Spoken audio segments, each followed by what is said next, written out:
प्रकारे बोलले, त्यातल्या त्यात माझा मित्र जरा जास्त चांगलं बोलून गेला असं मला वाटते. आणि हे चुकीचं नाही असं मला पण वाटतं. कारण या देशामध्ये स्वातंत्र्य आहे. आपला भारत देश स्वतंत्र झाला, पण ह्या देशातील महिला आज पण खरं स्वातंत्र्य आहेत का? गुड विशाल. आणि गोरगरीब लोकांवर त्यांच्यासोबत खरंच न्याय होतोय का? हा प्रश्न जवळपास सगळ्यांच्याच मनामध्ये यायला पाहिजे. तो मोबाईल चांगला आहे. काही दिवसापूर्वी एक प्रकरण घडलं, हिट अँड रन प्रकरण. एकच नाही, खूप सारे प्रकरण तसे घडले. मी बंजारा समाजाचा विद्यार्थी आहे. माझ्या समाजामध्ये एक असा प्रकरण घडला. त्या प्रकरणामध्ये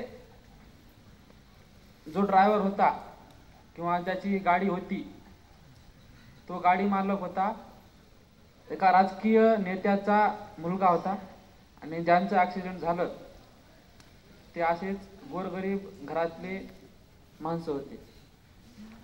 ते माणसं म्हणजे 2 लहान चिमुकले आणि त्यांची एक आई. त्या प्रकरणामध्ये ते 3 जण जाग्यावर ठार झाले. सुरुवातीला काही दिवस हा प्रकरण खूप जास्त गतीने चालू लागला, पण मध्ये मध्ये काय झालं माहित नाही. ह्या प्रकरणाला आतापर्यंत न्याय भेटला नाही. आणि आज पण हा प्रकरण चालू आहे, पण त्याची गती खूप स्लो झाली आहे असं मला वाटते. संविधानामध्ये लिहिलेलं आहे की न्याय हा सगळ्यांना समान भेटला पाहिजे. आतापर्यंत न्याय का भेटला नाही? बरं, एवढंच नाही की त्या गाडीमध्ये ड्रग्स, गांजा यासारख्या विषारी गोष्टी ज्या भारतीय संविधानाला जमत नाही, चालत नाही, त्या गोष्टी त्या गाडीमध्ये आढळल्या. तरी पण ते प्रकरण अजून चालूच आहे. याच्यावर जरा विशेष लक्ष द्यायला पाहिजे असं मला वाटते. आणि हे सगळं जे घडते ते कशामुळे घडते ते मला सांगायला आवडेल. मला वाटते कदाचित त्या परिवारांना संविधानाचं नॉलेज नसेल सर. कारण त्यांना माहीत नसेल की संविधानाने आपल्याला कोणते कायदे दिलेत, आपल्याला कोणत्या कोणत्या गोष्टी आपण करू शकतो, काय नाही करू शकत. ह्या सगळ्या गोष्टींचा आपल्याला संविधानामध्ये स्वातंत्र्य आहे. आणि त्या संविधानामध्ये नमूद केलेल्या काही गोष्टी आहेत. याच प्रकारे काल एका सरांनी बोलले की जे चांगल्या चांगल्या दर्जाचे पुस्तक आहेत, ज्याच्यामधून जे पुस्तक आपण वाचलं की आपण कदाचितच एक चांगलं व्यक्तिमत्व घडवू शकतो, ते सर्व पुस्तक इंग्रजी भाषेमध्ये आहेत. तर का? याचं कारण आहे की ते जे शोध लावणारे व्यक्ती आहेत किंवा ते लिहिणारे व्यक्ती आहेत ते नक्कीच उच्च शिक्षित किंवा आउट ऑफ इंडिया म्हणजे भारत देशाच्या बाहेरचे लोक असतील. आणि सरांनी सांगितलं की ते पुस्तक आम्ही मराठी भाषेमध्ये कन्वर्ट केले, ट्रान्सलेट केले. बरं, त्या व्यक्तीची गरज का पडली? सरकारनं ते पुस्तक आपल्याला मराठी भाषेमध्ये का ट्रान्सलेट करून दिले नाही? तर त्याचा असा एक उद्देश मला वाटतो की एक प्रश्न आहे, एक वाक्य आहे, एज्युकेशन मेक्स पॉवरफुल पीपल.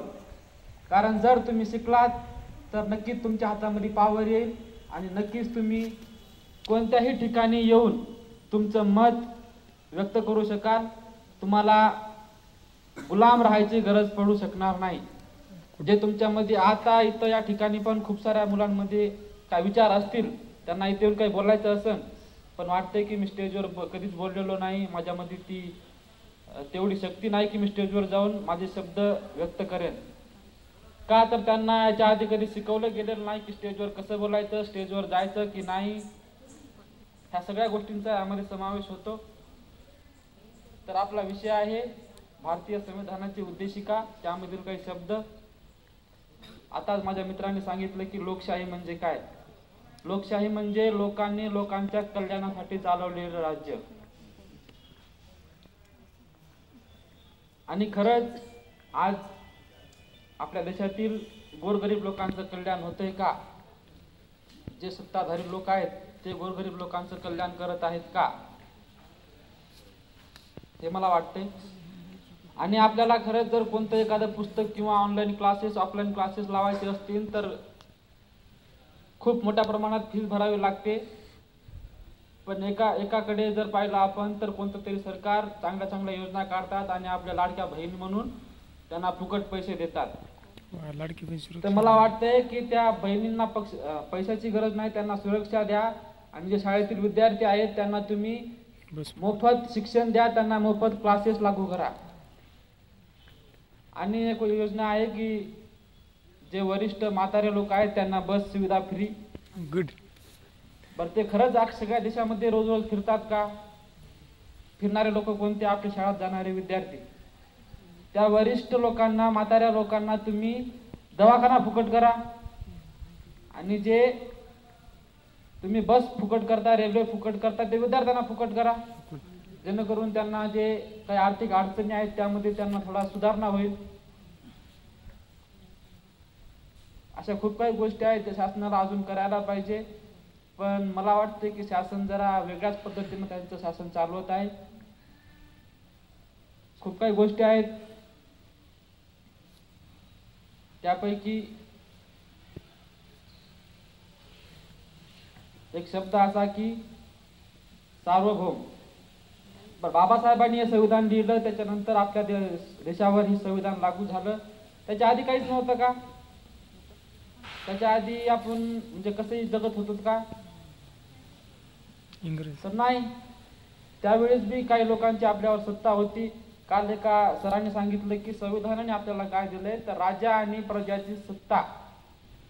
राजा आणि प्रजाची जी प्रथा होती ती संविधानानं बंद केल्याचं काम केलंय. आणि आता कोणी राजा नाही का?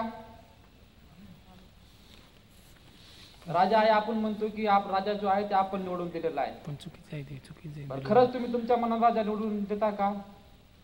चुकीचा विषय. तुम्हाला कोणी 500 रुपये दिला, तुमच्या घरामध्ये एक काचेची बाटली आणून दिली आणि तुम्ही याला एक काळी पन्नी तुमच्या हातामध्ये सोपवून दिली, मतदान तर तुम्ही खरंच तुमच्या मनानं मतदान करता का? ह्या गोष्टी आहेत. बोलण्याचं खूप काय होतं, पण माझ्या मित्रांनीच खूप सारं बोलून घेतलं आणि आमच्या ताई पण खूप छान प्रकारे बोलल्या या ठिकाणी. त्यांचं धन्यवाद. आणि जे कार्यक्रम या ठिकाणी आपल्या संस्थेमध्ये चालू आहेत, खूप छान प्रकारे आयोजन करण्यात आलेलं आहे बसण्याचं, स्पीकर वगैरे त्यांचं, त्याच्यामुळे आयोजकांचे पण खूप धन्यवाद. आणि एवढं बोलून माझे 2 शब्द संपवतो. धन्यवाद.